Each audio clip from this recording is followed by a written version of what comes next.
Mucha gente joven no sabe nada de Julian Assange o Wikileaks. ¿Tú sabes quién es Julian Assange? ¿Sabes algo sobre este hombre y qué le pasó? No. ¿Quieres saberlo? Claro. Hace unos 10 años, Wikileaks publicó un montón de información sobre los delitos que estaban siendo cometidos por los gobiernos occidentales, básicamente crímenes de guerra, pero sobre todo por el gobierno de Estados Unidos, y en particular asesinatos de civiles inocentes. Vamos, dispara. Antes teníamos la posibilidad de fingir que no sabíamos nada, y eso es lo fascinante de Wikileaks, nos obliga a reconocerlo. No podíamos seguir ignorándolo. Es un idealista y tiene una misión. Tiene la misión de empoderar a la gente con información. Obviamente, Wikileaks es algo bueno, pero eso tiene un precio. ¿Cuánto lleva en la cárcel? Pasó en la Embajada de Ecuador 7 u 8 años. Pasó mucho tiempo prácticamente encarcelado y lleva ya muchos meses en la prisión de Belmarsh. Mucha gente lo quiere en la cárcel, mucha gente muy poderosa. Este departamento está realizando una investigación exhaustiva y agresiva para determinar cómo pudo suceder esta filtración y localizar al responsable o responsables. No quiero verle morir en una cárcel estadounidense, pero creo que eso es a lo que se enfrenta. Pero solo intenta mejorar el mundo, ¿no? Sí, eso pensamos. No hay razón para creer que no lo esté haciendo. Trata de revelar los crímenes que nuestros gobiernos cometen en nuestro nombre.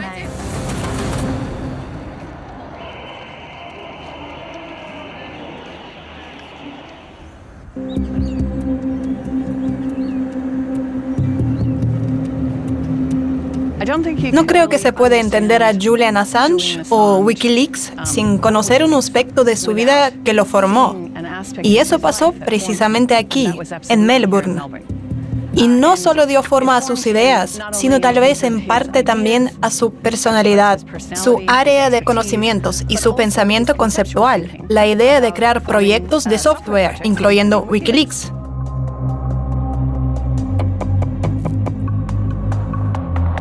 A finales de los 80 y a principios de los 90, Melbourne se convirtió en el centro de la clandestinidad informática de Australia, lo que incluía investigadores y piratas informáticos, pero no solo en el sentido de alguien que se mete ilegalmente en los sitios, sino también gente que simplemente experimentaba.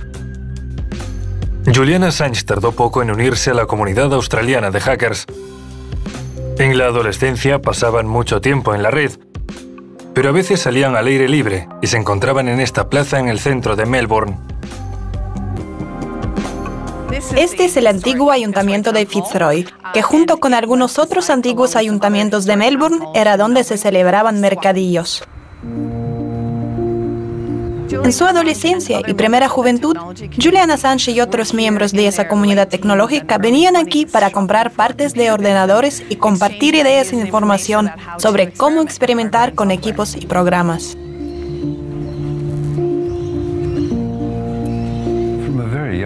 Desde muy joven fue parte del primer grupo de jóvenes que querrían saber de ordenadores.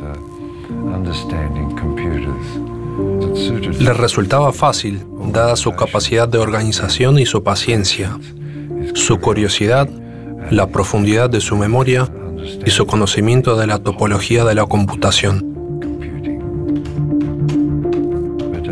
Pero no podía imaginar que en poco tiempo cobraría fama mundial y dirigiría una de las organizaciones informativas más poderosas del mundo.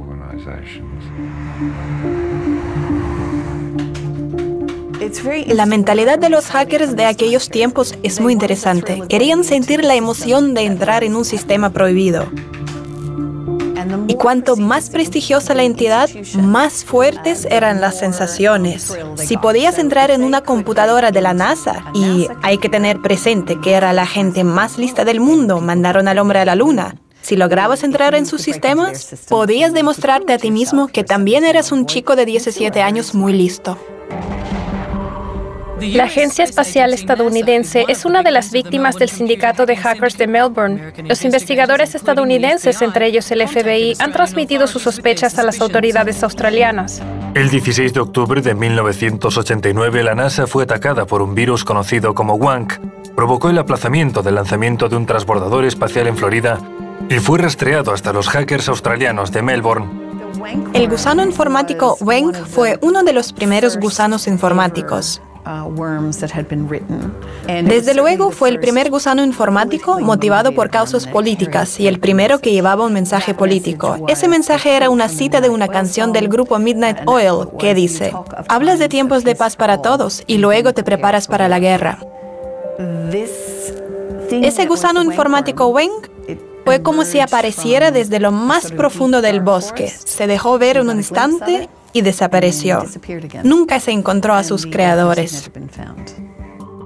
Pero hay gente que dice que de hecho fue cosa de Assange. Hay opiniones para todos los gustos.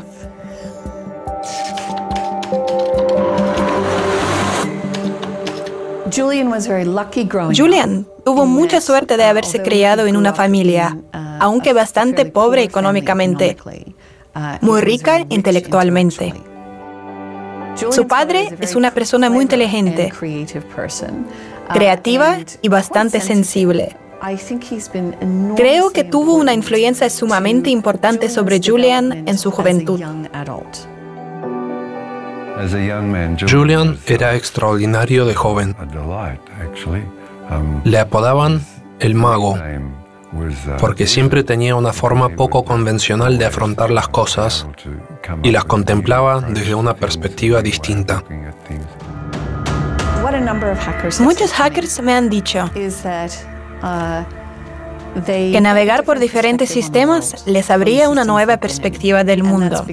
Eso es porque son capaces de ver información real que contradice directamente lo que puede afirmar una organización o un político públicamente. Saben que lo que le cuentan a la gente a veces es mentira, y una bien grande. Tal vez fuera eso lo que le hizo pensar a Julian sobre la enorme importancia de que los medios pueden ofrecer una información veraz.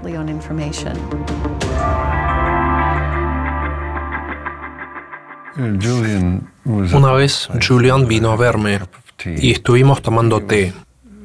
No estoy seguro, pero creo que fue en el 2006 o por ahí, en los inicios. Julian me dijo que quería lanzar Wikileaks. Wikileaks se ocuparía de filtraciones. Iba a usar la red Tor para que la gente pudiera filtrar información de forma anónima y que se publicara. ¿En aquel momento intentó advertirle de los peligros de alguna forma? No, ¿para qué? Era un joven en la flor de la vida. ¿Para qué advertirle de nada? Es mejor decirle, ¿cómo puedo ayudarte? Hay un aforismo de Nietzsche que me resulta muy cercano. Vive peligrosamente. Vive peligrosamente. No tiembles de miedo a las sombras. Haz lo que tengas que hacer y afronta las consecuencias como mejor puedas. Eso he tratado de hacer toda mi vida.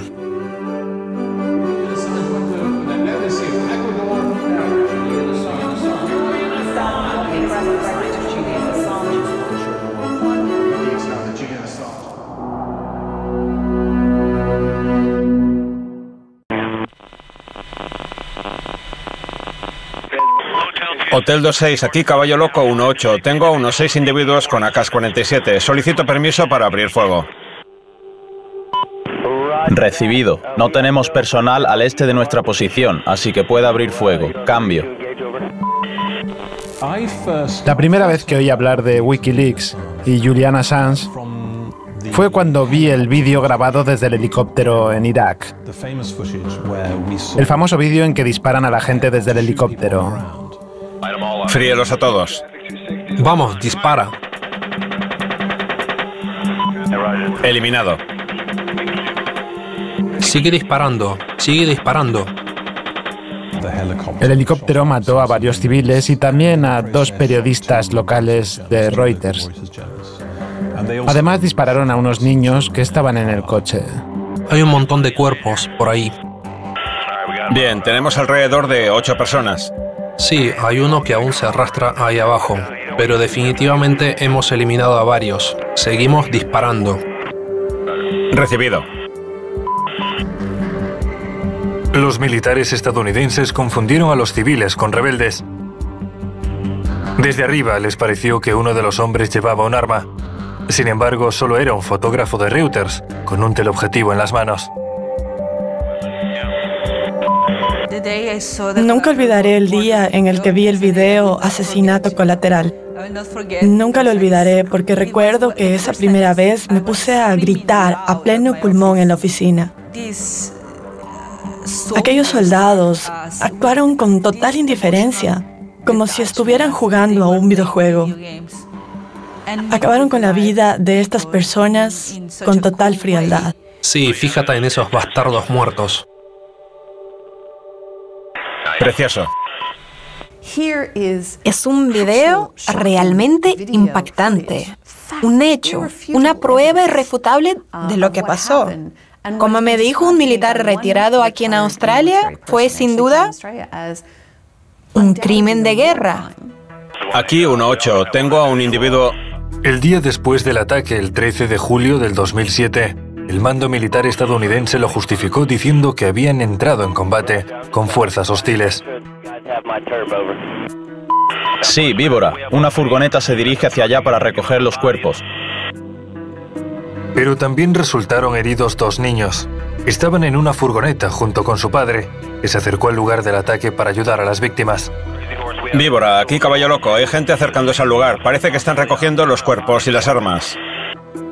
Venga, déjenos dispararles. Aquí Víbora 7. Recibido. Abran fuego. 1-8. Abran fuego. Despejado. Vamos. Despejado. Despejado. Lo que me resultó de veras fascinante fue ver una entrevista con un soldado estadounidense que estuvo en el lugar de los hechos después de que dispararan y mataran a esa gente. Era un joven oficial del ejército que se acercó a la furgoneta y descubrió que había 2 niños heridos en ella. Dijo que la niña no podía parpadear porque tenía los ojos llenos de cristales y que intentó quitarle los cristales de los ojos. Cuando habló con su supervisor y le dijo que quería llevarla a un hospital decente, le respondió: «Déjate de m***adas». Bueno, es culpa suya por llevar a sus hijos al combate. Muy cierto. Por primera vez supimos la verdad sobre la muerte de civiles y gente inocente en Afganistán e Irak, y que se había ocultado a los ojos del público. Julian Assange demostró auténtico valor al divulgar con franqueza y sin temor ese video. Y creo que hay gente en el ejército estadounidense que nunca se lo ha perdonado. El ataque del helicóptero dejó entre 12 y 18 muertos. 2 niños resultaron heridos. Ningún miembro del ejército estadounidense ha afrontado responsabilidades. Just a few months ago, most people had never heard of a website mysterious and eccentric founder Julian Assange. Julian Assange, incredibly important revelation from WikiLeaks website. Julian Assange. WikiLeaks founder Julian Assange. Después del video Asesinato Colateral, Julian Assange reveló su identidad y se dio a conocer. O sea que en ese momento ocupó las portadas de todo el mundo, así es. Julian Assange no solo se convirtió en tema de actualidad a nivel mundial, sino que también halló el modo de divulgar información clasificada y hacerlo accesible a quien quisiera compartir secretos ajenos. La idea de desarrollar un buzón digital anónimo y enlazarlo a una organización mediática como WikiLeaks era algo inaudito. Nadie había hecho nunca algo así. Julian Assange sí lo hizo. Permitió a los informantes trabajar sin apenas gastos, solo con la conectividad y las herramientas precisas para dar a conocer sus filtraciones de forma anónima, transmitiendo un gran volumen de datos. Hoy publicamos más de 287 archivos que documentan la realidad de la industria internacional de la vigilancia masiva. ¿Quién de ustedes tiene un iPhone? ¿Quién de ustedes tiene un BlackBerry? ¿Quién de ustedes usa Gmail? Pues bien, la han fastidiado. ¿Qué es ese lugar? ¿Dónde se almacenaron realmente todos esos archivos? Pues no lo sé, en la nube, no sé, en algún lado estará. Julian reunió de forma mágica computadoras, digitalización e información y lo puso todo a disposición del público. Cuando alguien llamado Julian Assange llamó a la puerta del Frontline Club, me alegré de verle. Estaba encantado de contar con una persona de la que todos los medios hablaban. Me llamo Vaughan Smith, soy periodista. Pero también dirijo el Frontline Club, un club de periodistas en Londres que yo mismo fundé. Todo pasó en esta sala. Julian apareció y llamó a nuestra puerta, así de simple. Llamó a nuestra puerta sin previo aviso 2 días antes de la rueda de prensa y nos dijo, quiero una rueda de prensa, soy Julian Assange. Eso dijo. Le organizamos la rueda de prensa para el domingo por la mañana. Estaba aquí, de pie, detrás de un atril de orador. Ese atril de allí. Estaba aquí y él detrás. Y es en este lugar donde levantó la portada de The Guardian. Fue entonces cuando empezó todo. Este es el The Guardian de esta mañana. 14 páginas sobre el tema. También aparece en Der Spiegel, 17 páginas. Solo un par de meses después del vídeo del ataque del helicóptero sobre civiles en Bagdad, aparecieron más revelaciones. Esta vez se trataba de los papeles de Afganistán e Irak.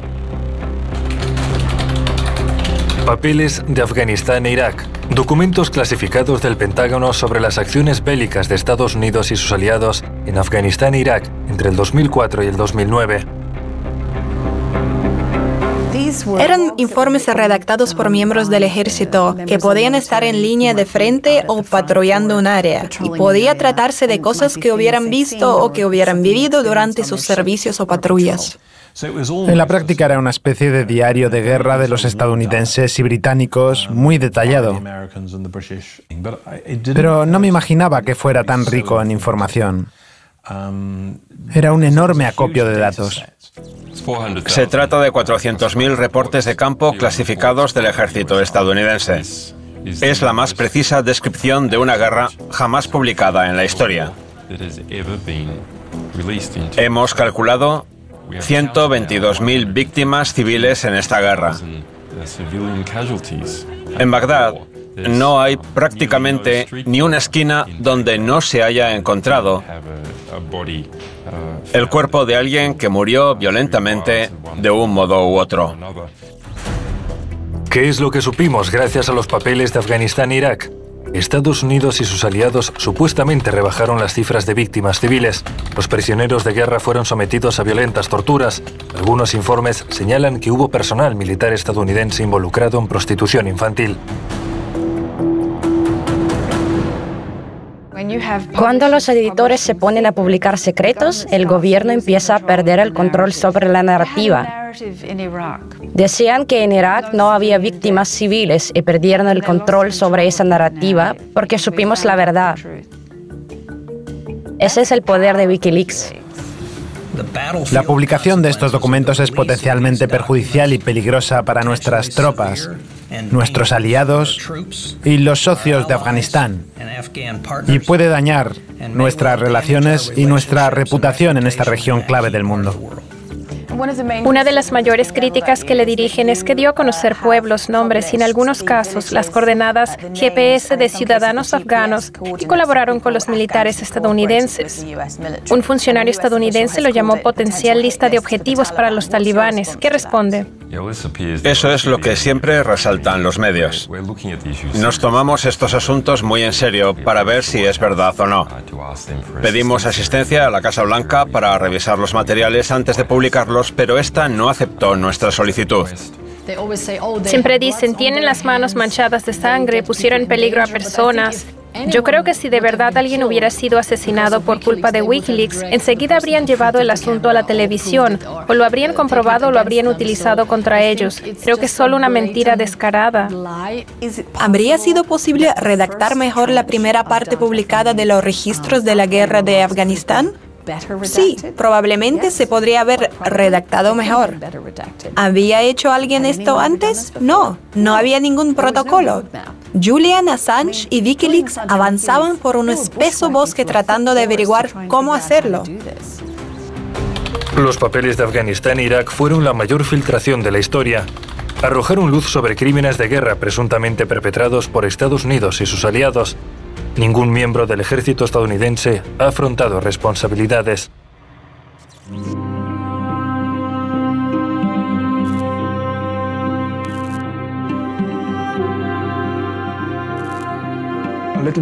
Hace algo más de 10 años, alguien que en aquel entonces no conocía en absoluto, se puso en contacto conmigo para decirme que quería verme.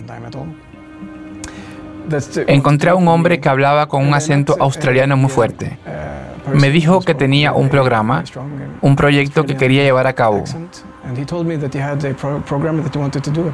Cuando nos reunimos, lo primero que pensé fue que era un disparate, que no había nada que hacer. Nos despedimos, pero seguimos en contacto. Poco después, apareció el vídeo Asesinato Colateral, donde se podía ver un helicóptero estadounidense en Irak disparando a periodistas de Reuters en medio de la calle. Pronto me di cuenta de que iba muy en serio. Julian Assange propuso a Johannes trabajar con él sobre una nueva serie de documentos secretos que habían llegado a manos de Wikileaks. Esta vez se trataba de correspondencia diplomática estadounidense. Los cables diplomáticos que Wikileaks publicó poco después eran una colección de informes internos, por así decir, y materiales analíticos que todos los diplomáticos estadounidenses redactaban y remitían al Departamento de Estado. Cables diplomáticos de Estados Unidos filtrados. Publicados el 28 de noviembre del 2010, contienen correspondencia diplomática estadounidense desde 1966 hasta el 2010 e incluyen 100.000 documentos señalados como confidenciales y 15.000 como secretos. Es importante entender la magnitud de esta información. Si imprimiéramos todos esos cables, cubrirían la distancia que hay entre Moscú y San Petersburgo. Tanto material hay. Puedo darle un ejemplo muy sencillo del interés que tienen esos cables y que tiene que ver con Suecia, porque trabajé con los materiales relacionados con Suecia. En esos documentos vemos, por ejemplo, que unos políticos suecos fueron a ver al embajador estadounidense para pedirle cierto servicio. Dijeron, tenemos un problema con la opinión pública aquí en Suecia. A la sociedad no le gusta la guerra en Afganistán y no quiere que participemos en la guerra.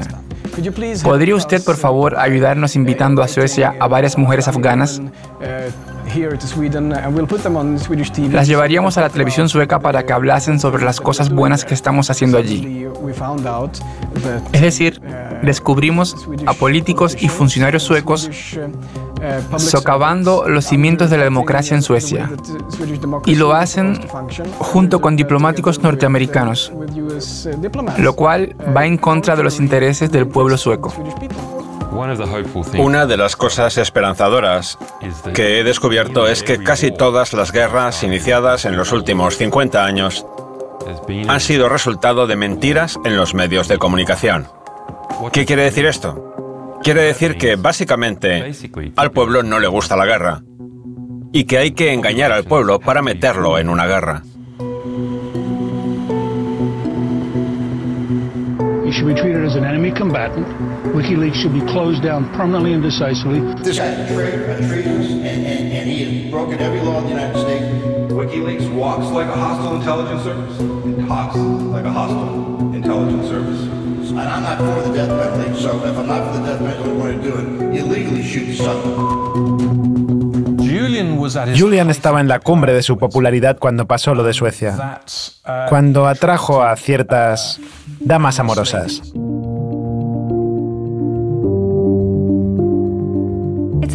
Es comprensible que resultara atractivo a las chicas jóvenes. Era un joven ambicioso que aspiraba a lo más alto y encima esas ambiciones eran nobles. Eso lo hacía aún más atractivo.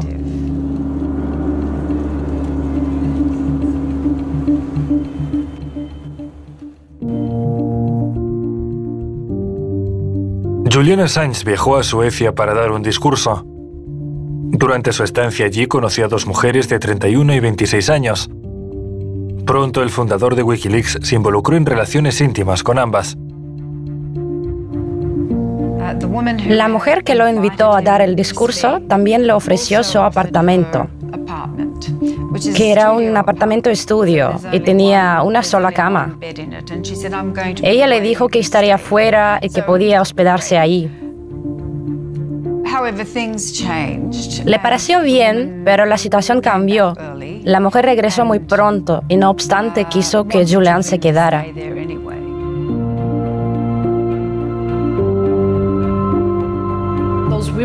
Aquellas mujeres se acercaron a él y parece que la más joven lo había visto por la tele y se había enamorado de él, signifique lo que signifique eso. La chica actuaba como una groupie de una banda de rock and roll. Se acercó a él y hasta empezó a perseguirlo. Al final lo logró y tuvieron un encuentro de una noche que en cierto momento giró sobre si llevaba o no condón.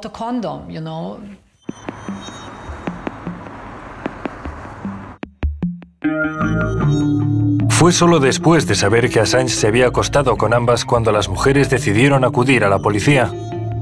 Aquello supuso un punto de inflexión tanto para WikiLeaks como para Julian Assange, y la historia dio un giro radical. Las mujeres se dirigieron a la policía, pero no para denunciar una violación, sino para animar a Julian a hacerse una prueba del VIH, porque habían tenido sexo no seguro con él y estaban preocupadas. Así que no hubo tal violación, ¿correcto? No hubo violencia, aunque todos los periódicos después dijeran denuncias por violación, denuncias por violación. No hubo ninguna violación, fue consensuado. Pero sí, eso es justamente lo que... Ese era el objetivo de todo el ejercicio. Empezar a oír la palabra violación en relación con Julian Assange. En la mente de muchas personas le encuentran algo sospechoso y poco ético, porque huyó de la ley. Creo que habría sido mejor si hubiera ido a Suecia, porque creo que necesitaba esa oportunidad para limpiar su nombre. Pero al mismo tiempo entiendo completamente por qué no lo hizo. El problema con Suecia es que, además de no entender el idioma de ese país, el ambiente mediático que se ha creado en Suecia me es bastante hostil. Creo que si Julian hubiera ido a Suecia en ese momento, habría sido extraditado. En la prensa a menudo se burlaban de él y la gente decía, no quiere afrontar las consecuencias de lo que hizo en Suecia, etc. Decían que estaba paranoico, pero creo que desde la perspectiva actual, ahora que sabemos que Estados Unidos lo está persiguiendo de verdad, lo suyo no era paranoia.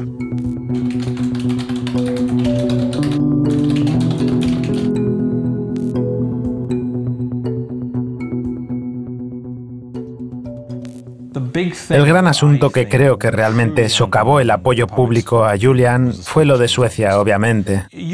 Había periódicos de gran renombre y canales de televisión que se pusieron a destrozar a Julian. Se convirtió en un lugar común.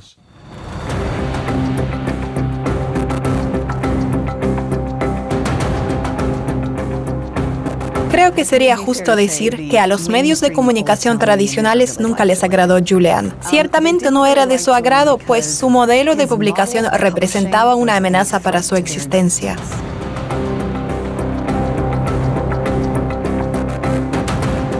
Había mucha envidia por parte de los grandes medios de comunicación hacia Wikileaks y particularmente hacia Assange. ¿Por qué no se parece más a nosotros? ¿Por qué no puede ser uno de nosotros?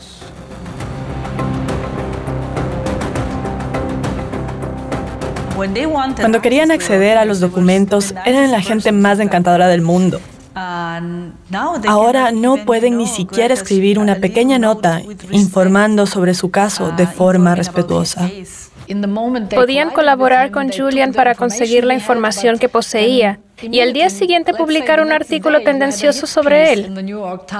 Como Bill Keller, en aquella época redactor jefe del New York Times, que lo comparó con un vagabundo. Lo convirtieron en un asunto personal. Que si creo que eso es traición, es una traición a los principios.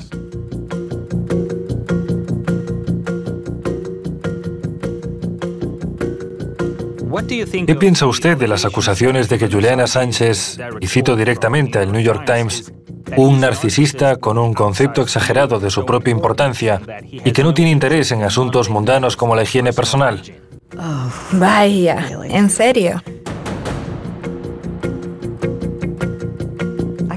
No se me ocurre ningún otro periodista o editor que haya ganado grandes premios internacionales de periodismo y de quien los medios de comunicación se han quejado porque sus calcetines estuvieran sucios o no se hubiera lavado el pelo. Venga ya, en serio. Me pregunto si algún ser humano ha sido sometido a ese nivel de desprestigio en el pasado. Fue algo extraordinario.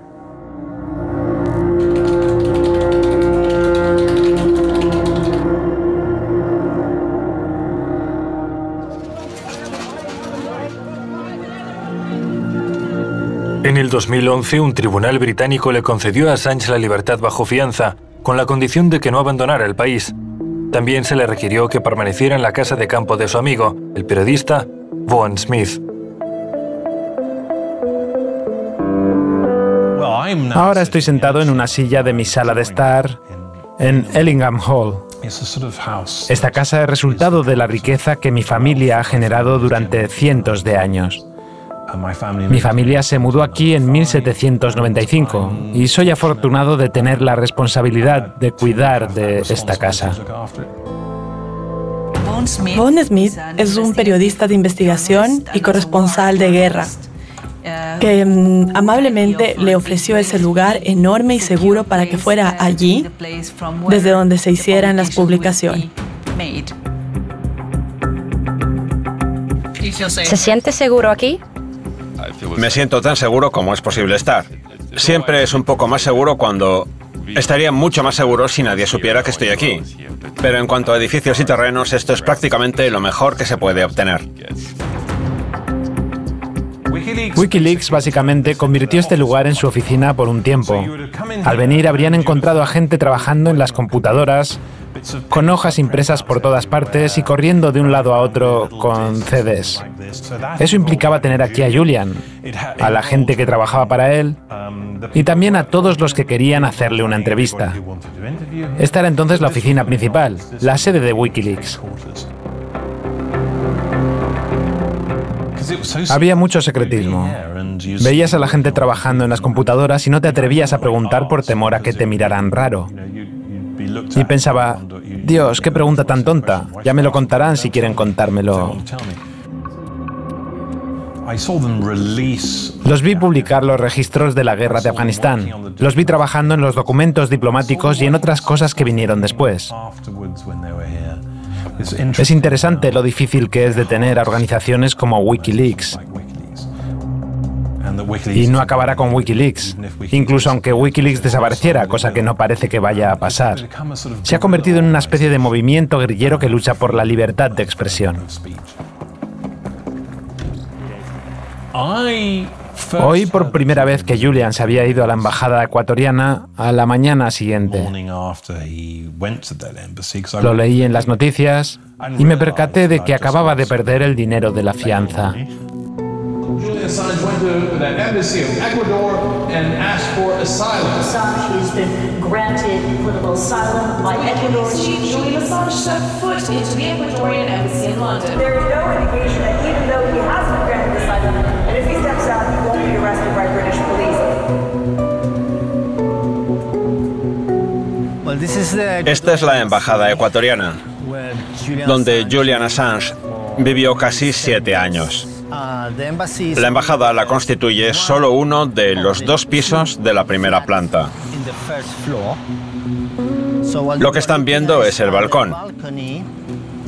El único balcón que tiene la embajada, que de hecho fue la habitación de Julian los últimos 5 años.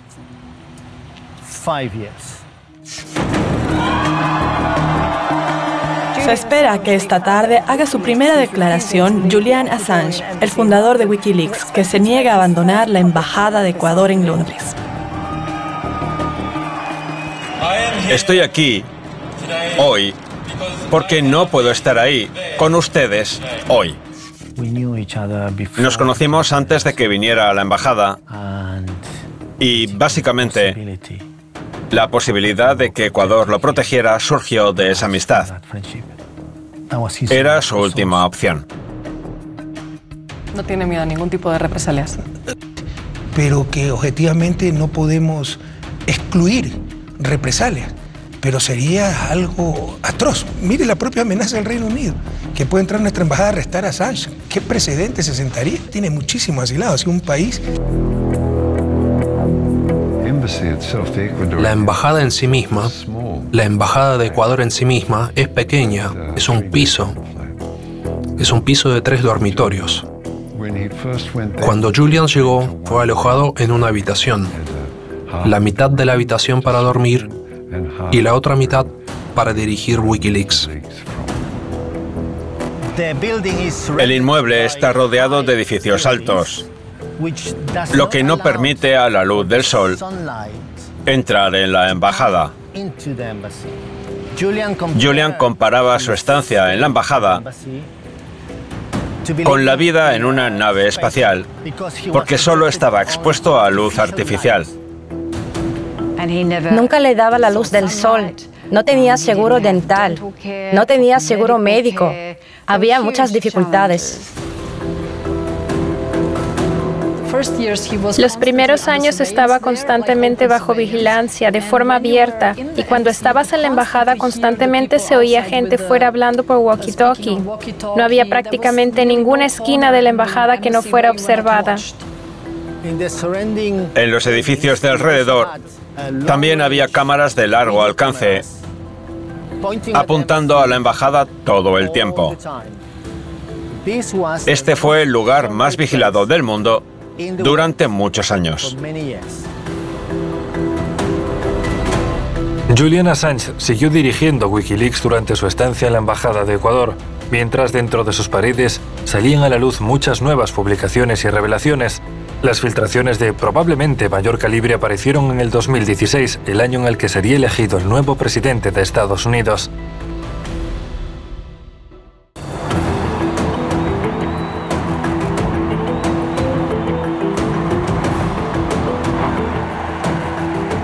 Amigos, quiero hacer algo. Quiero hacer a Estados Unidos grande de nuevo.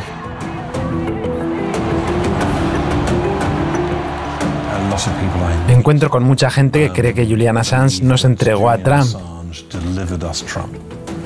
Y eso porque Assange hizo de dominio público las filtraciones del Comité Nacional Demócrata, O sea, los correos electrónicos del Partido Demócrata.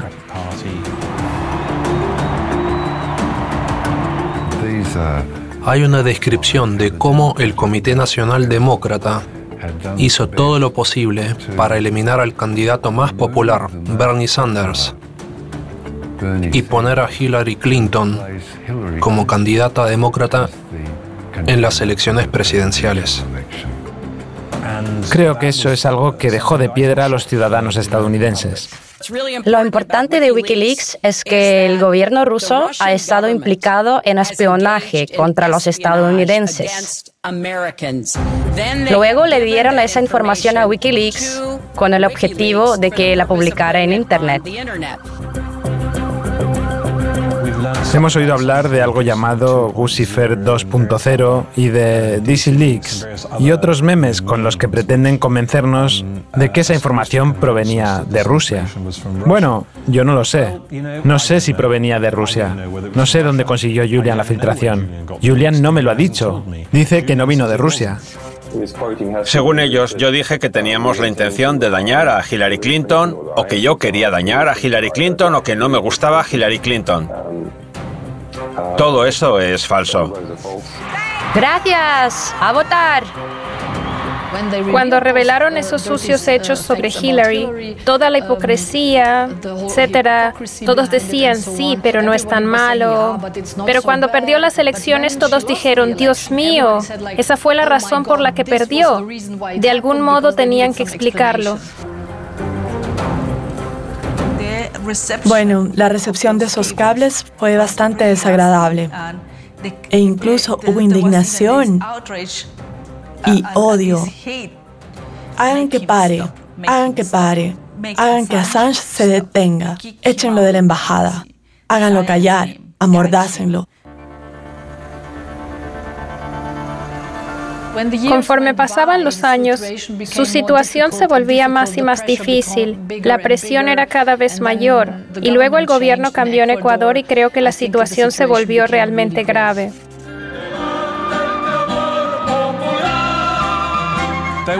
Hubo elecciones en Ecuador y Lenín Moreno se convirtió en presidente. Era un gran partidario de Estados Unidos y sigue siéndolo.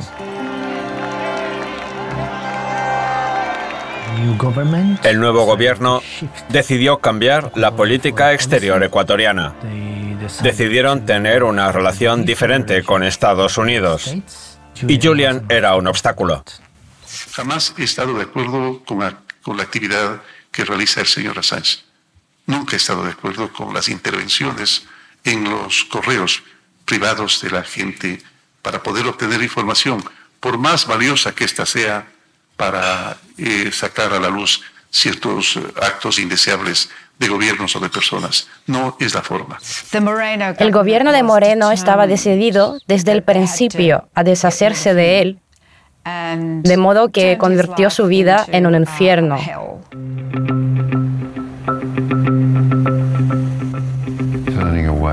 Negaron el acceso a abogados, cacharon a los visitantes, instalaron cámaras en cada habitación. Las reuniones privadas tenían que celebrarse en el baño. No le daban papel higiénico. Todo muy cruel. ¿No le daban papel higiénico? Bueno, se olvidaban, por así decir, de darle algunas cosas. Ya sabe, de llevarle comida, de llevarle leche. Si se les olvidaba llevarle comida a Julian, eso significa que no comía. Señor Assange, sin duda alguna, creo que ustedes lo conocen, es un problema heredado. Tengo que preguntarle esto porque, según los empleados de la empresa de seguridad contratada por el gobierno ecuatoriano, Julian era un huésped extremadamente difícil. En particular, discutía mucho con el personal de la embajada, descuidaba su higiene personal y a menudo dejaba su baño y una pequeña cocina hechos un desastre. Ah, está hablando de los 18 meses del gobierno de Moreno, claro.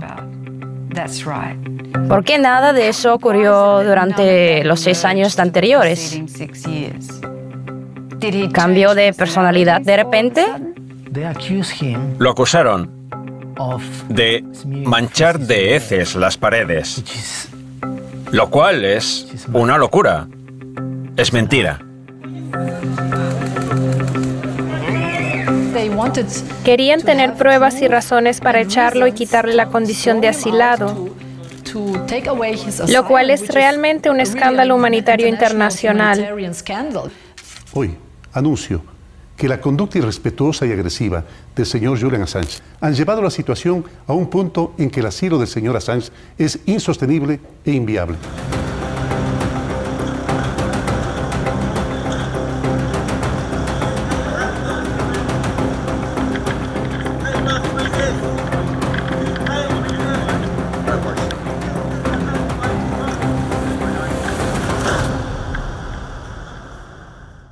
Esa fue la primera vez que lo vi en 10 años. Era obvio que la situación le había pasado factura. Fue como... me dejó impresionada.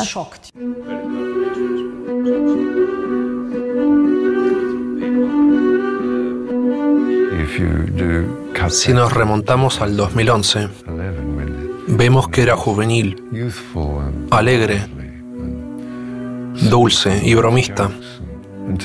Y verlo después de 18 meses de tortura y 7 años encerrado, arrastrado por esos 7 policías, se le veía mucho mayor.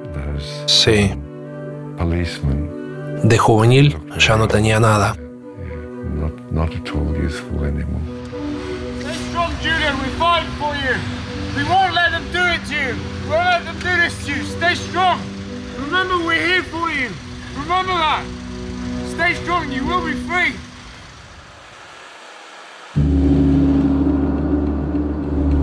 Estados Unidos presentó de inmediato una solicitud de extradición al Reino Unido, pero no se podía tomar en consideración hasta que Julian Assange cumpliera 11 meses de cárcel por violar los términos de su detención domiciliaria en el 2012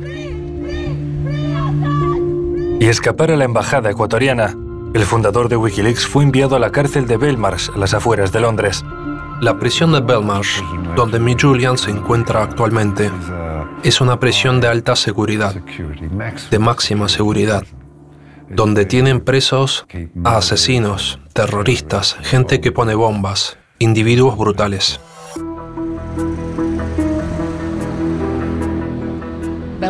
Dicen que la prisión de Belmarsh es un lugar incluso peor que Guantánamo.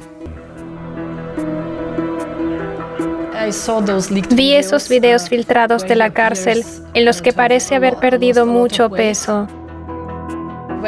Cuando lo vi, la verdad es que me eché a llorar, porque cuando conoces a alguien muy bien y lo ves en esa situación, no permiten que se le entregue nada. Su única forma de comunicarse con el exterior es recibir cartas.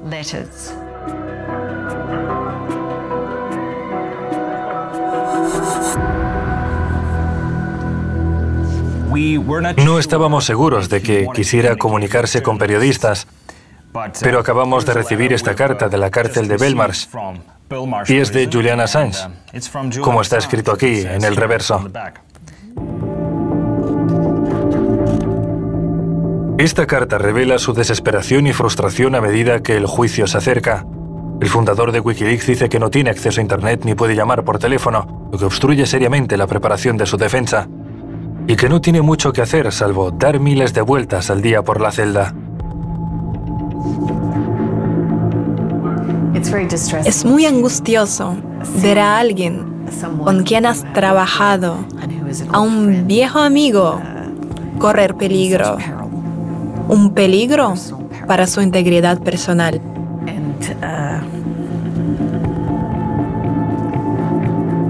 Y es muy triste pensar que tal vez no salga de esta.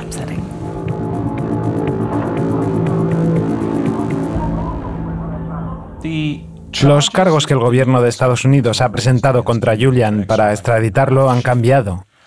Al principio lo calificaron de hacker y dijeron que había ayudado a Manning consiguiendo la información que Manning quería.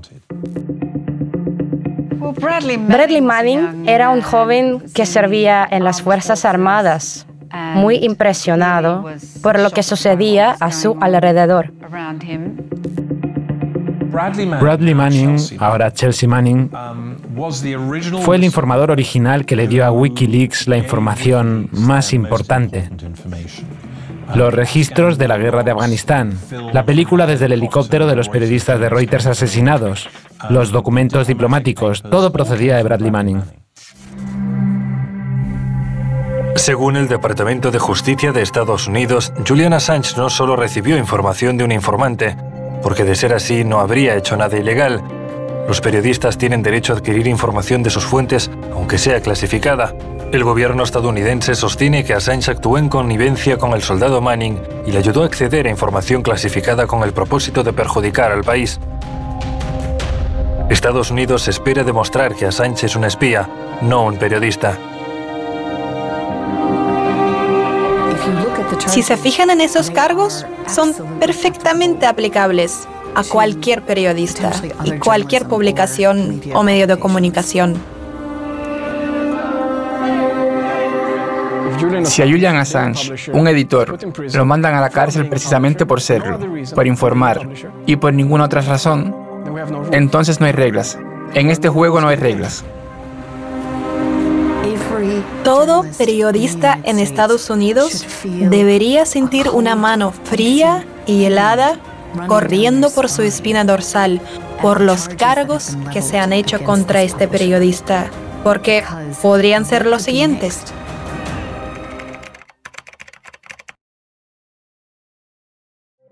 Querido Julian, eres una de las personas más valientes que conozco. Y la frase que repetías a menudo, el coraje es contagioso, es completamente cierta. Esa es la razón por la que surgen grandes movimientos. Hay millones de personas que te apoyan y entienden que lo que está en juego es algo mucho mayor. Espero que llegue el día en que sea libre y los estadounidenses no lo vigilen y persigan por todo el mundo. Espero que podamos sacarte de ahí y que estés sentado a nuestro lado en algún lugar agradable y cálido, junto al mar. Y todo esto será solo un mal recuerdo.